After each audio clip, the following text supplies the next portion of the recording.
We are alone. Hi, this is Julie Murphy with Arizona Farm Bureau, and we're at Zinke Dairy. I'm sitting here with Craig Zinke. Sorry, we had some technical difficulties, but now we're on Starlink, so we should be fine.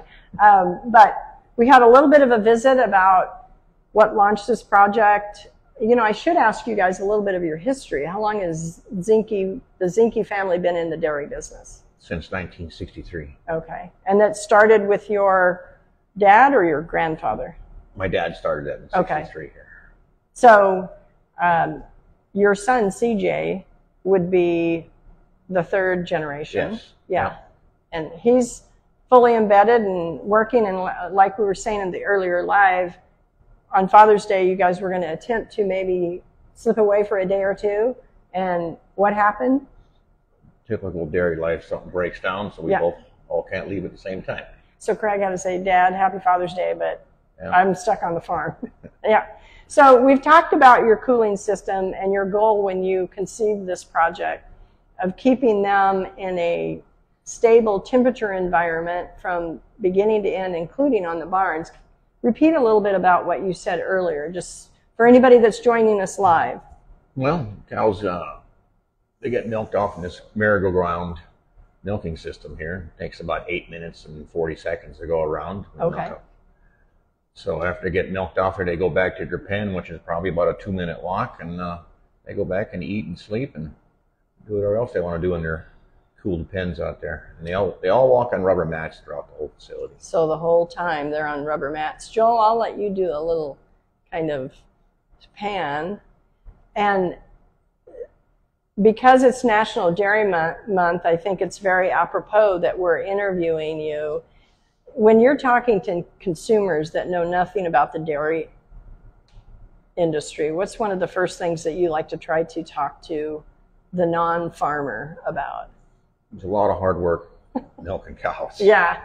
This isn't like a normal job Monday through Friday and you get to go home and punch your ticket at 5 o'clock. This is on every day, every holiday. It just runs nonstop here. So there's always somebody got to be here on attendance to make sure everything's running smoothly. The stuff only seems to break on the weekends and holidays. Yeah, what is that? You know, they claim, I'm Irish, they claim that it's Murphy's Law, but my last name is Murphy, not Murphy, so I'm not going to take the blame for that. But it seems like all the rough stuff happens when you're ready to kind of take a break. So what are some of the other things that we in the, you know, non-ag public need to be aware of?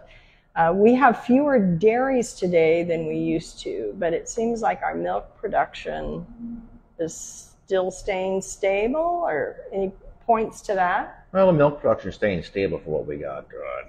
I don't see too many changes. The government regulations is the same throughout all the United States, not just Arizona, so we all have to set a high standard. Mm-hmm. So it's got to be quality number one. Right. There is no number two. Right. Number two, that means you're going broke.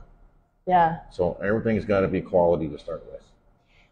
What would you also say to the public when they're concerned about the health of your dairy cows? Well, you got to figure these cows are $3,000 a piece. So you want to make sure that you pamper them as much as possible, because you can't afford to be losing those. Yeah. So that's number one. That's what makes your pocketbook. Yeah. Is taking care of your animals, and they'll take care of you. You know, that's something that I think we have a tendency to forget. If we're not in business for ourselves, we're not entrepreneurs.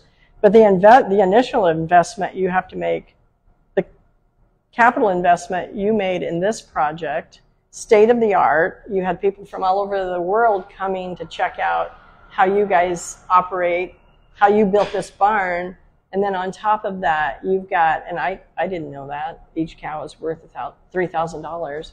Yeah. So you can't afford to not treat these ladies well. Exactly. Right. Yeah. So that's making a big difference. But it's not just about this barn. One of the other things that I'm fascinated about, and you are going to take us out after we get done with this interview, where they actually hang out, like that 365 days that they're hanging out in the barns, not just the milking barns. Explain that a little bit. Well, they hang out and socialize by the water trough. Yeah.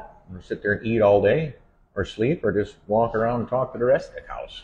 But you're saying that they're also staying in a very cool environment, Yes. so they're not losing any productivity because the heat. They're not burning any energy running around because Okay. it's all close walking. Okay. And how many dairy cattle are you milking in a given day? And it's twice a day that you milk them, right? Yes, we milk 5,000 cows twice a day. Because it's National Dairy Month, does the Zinke family do anything special to celebrate this month? No. You just work. Yes. Well, why do you feel, especially when you had international dignitaries come out, what were they wanting to learn that kind of set you apart from maybe some of the ways that they milk in other countries? It's the cooling package. Okay. That's what separates this dairy from any other dairy. Okay. Because nobody's ever designed and built a cooling package for 115-degree weather. So nobody wants to be the first one. If it don't work out, guess what? You're going broke. Yeah. You were even talking about some of the paneling. When Joel was panning, maybe they saw that a little bit, but explain that ceiling. So behind these panels is foam insulation, right? The entire facility is spray foamed. Spray foamed. Okay. So it's like a big igloo cooler throughout the whole facility. Mm-hmm. You got to start with that to keep the heat from transferring through the roof tin. Okay. So if you can control that, and all you got to do is control what's inside. So you've passed on a lot of the duties to your son, and he's fully embedded in it. So what's your role now, then? And you've mentioned a couple other projects, and I know they're undercover, but what's a typical day for Craig Zinke, I guess, is what I want. Start at 5, and then usually at 5 o'clock in the p.m., I'll do one big loop around the whole facility, make sure everything's all good to go for the next day. So there's no surprises at midnight. But it sounds like you're tinkering with a lot of things. You're fixing things or adding to, and well, there's always room for improvements, no matter what you do. Mm-hmm. So we try to be in the top edge of everything of what we do out here. Right. So we just can't just run the same system here. There's always ways to make it better. Wow. I'm pausing for station identification. This is Julie Murphy with Arizona Farm Bureau, and it's our Talk to a Farmer Friday. You might have noticed that we started a little bit earlier. Well, this is kind of spontaneous. Craig was gracious enough to say yes to an interview that he didn't realize that he was going to do, but I just thought what we're learning here, what we're seeing here is so fascinating, and he's so willing to share it with you, the public. If you have any questions or comments, just post them in the comments section for those of you that have joined us live. And just know if there's a question that you ask that we might not have an answer for, I'll always try to attempt to answer it later on, post it on our Instagram account or certainly even Facebook.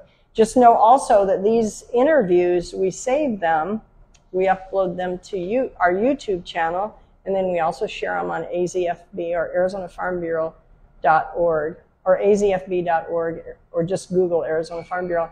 We also have a lot of articles about the dairy industry, and this month, which is National Dairy Month, we've been talking a lot about some of the opportunities during this month and some of the sustainability and conservation practices that farmers like Craig Zinke are doing.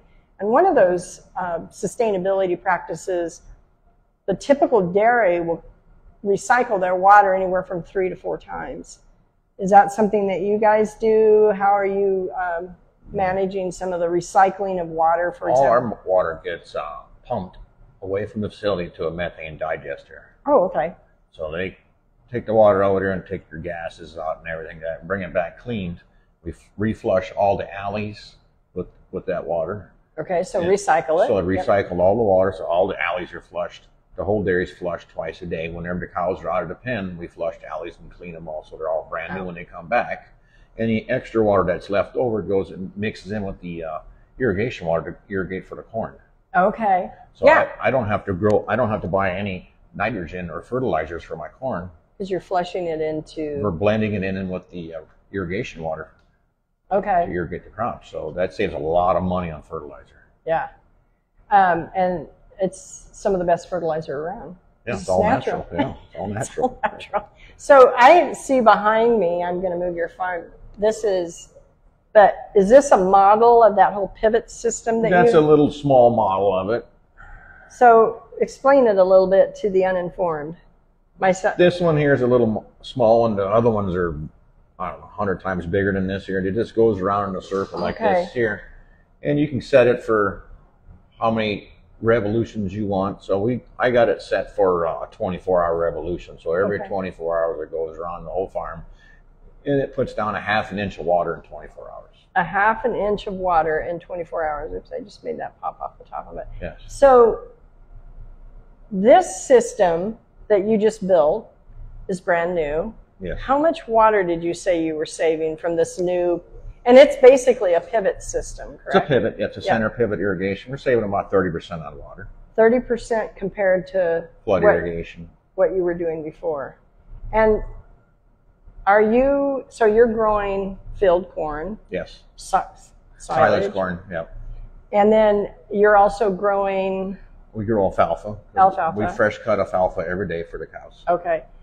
So most of those baseline crops you're growing yourself. What else in their feed mix do you have to pull in, like, or buy? Do you do any, what do they call it? We got dry distiller's grain. Distiller's grains, thank you. Yeah, and then we have almond hulls, a little bit of almond hulls, got your corn silage, you've got a little bit of baled hay in there, and lots of fresh green chop every day. Yeah. And then your mineral package. I notice on the road that this dairy is off of, we've got a lot of big trucks. How are we doing, Joel? Any questions, any comments? Okay. A lot of big trucks. Trucks hauling hay, trucks bringing in all sorts, but the productivity of the agriculture out here is amazing. Yeah, we're just 8 miles from the rail siding down here, and that's where all the rolled corn comes from, the Midwest. Okay. So that feeds everybody. Everybody feeds rolled corn, all the feedlots, all the dairies. Okay. That's one of their huge staple diets is rolled corn. So you have it in your dairy cow's diet as well? Yeah. So you feed rolled corn with corn silage. Okay. Corn silage, you chop the whole plant up. Just the flake corn is just the corn cob, just the kernels. Okay. Grind those or describe the silage process. When people hear silage, which is basically coming from the corn, right? It's the entire How are plant. you doing that? Well, it takes 4 months to grow corn silage, and those usually get about 30 to 32 ton per acre on corn silage. You get about 12 feet tall, these plants do out here. Okay. And then when it's time to harvest them here in the next 2 weeks, we cut them, the whole plant, grind it all together within a quarter of an inch. That's how much they grind them down to, and they go into a pit and they ferment down a little bit there, get the sugars and the enzymes in them. Okay. And then after 30 days, we start feeding it to the cows. And they love it. Yes, that's a huge staple of the cows. Is that corn silage? Yes. So last question, and we haven't had any questions, which is good. Basically, dairy farmers are 24/7. You're basically on call 24/7. Yes. If a problem emerges in the middle of the night on a weekend, you have to be. But despite all that and the busyness of it, and taking care of, in your case, 5,000 milking ladies. Yeah. Do you love this? I love it. And I've done this my whole life, so I don't know any better. So that starts with that. I've never had another job. It's been this job. Yeah. So, and when you've been in this occupation for so long, you're always trying to make it better. Right. And yeah. Less employees and more mechanization. So yeah. You're just always on the top end of trying to figure stuff out to make your life easier. And that's what you guys have been doing, it seems like, from the beginning. Yeah. Just trying to make it better. Yeah. And one of the reasons why you're one of the dairies that's still in business, I always get nervous when I hear that a family, and maybe it's because I just simply wanted to get out of the dairy business because, to your point, it's a lot of work. But I always get a little bit nervous. But it sounds like our productivity is even better than it's ever been due to some of the things like what you do for your cattle. Yeah. Yeah. Yeah, the mechanization here is huge. Like this rotating turntable here, when we first built this one, this was the largest one ever built. The biggest one they ever built was an 80 stall. An 80 stall. And then we told the guys, I wanted 100. No, you can't do that. I said, well, then I'm going to go to somebody else that wants to build one. And you either convinced them or you found that. Yeah. So this 100 So literally 100 cows can be milking. Yeah. Now they got them up to 120. Oh, really? Yeah. So this ain't the biggest one anymore. Okay. It was at the time. So Okay. like technology just keeps on getting better and better and bigger. And we almost need to do it. So the other thing that a lot of times we don't understand in the general public is farm families have to scale because of being able to spread out the costs when you do, right? Yeah. That's part of it. Just because a farm is big and it might feel corporate doesn't mean that it's a family farm. So you and your son run this place, Yes. this 5,000 cow dairy. Your wife does payroll. Yeah. So it's truly a family farm. Yes, we got a lot of fingers on this facility. So, and that's what always impresses me when our family farmed. It was a family farm. Dad grew and managed a lot of acres, so it was classified as a large farm, but Yeah. Mom and Dad worked it together. Any last final commentaries or? No, it's a different lifestyle Yeah. but you're not living in the city either, and that's a Yeah. totally different lifestyle either, which I could never do. Yeah, Dad always says that too. For about 5 years they lived in Gilbert, on the edge of Gilbert, but even then it was too. So Yeah. they moved back out. So thank you everyone that joined us. And again, this video will be on our website at azfb.org. Remember, it's National Dairy Month. We still have a week and a half of celebrating our very nutrient dense milk/dairy products that we get right here local. And 97% of the fluid milk, as we like to call it in the dairy industry, that you see, which is basically your gallon or your quart of milk, 97% of that is coming from farms. Well, yours is a little bit more unique in its modernization and how large it is, but it's typical coming from farm dairy families like the Zinke family here in Pinal County. And don't forget, we're continuing our Census of Agriculture series that we've been doing now for about the last 8 weeks. We've been highlighting Pinal County because of its productivity, and also just the aggregate data. Just a reminder for those that have been listening to these sessions that this latest census that just released in February of this year is more than $5 billion in productivity, and just the cash receipts. It's not aggregating all the other data, but just the cash receipts. So we're kind of excited. We're interested. We're going to have the University of Arizona crunch some numbers for us. So we have a new economic report probably this fall. So stay tuned, hang out with us. We're going to keep bringing you farm family stories like Craig Zinke's so that we understand agriculture in Arizona. Blessings to everyone. Bye.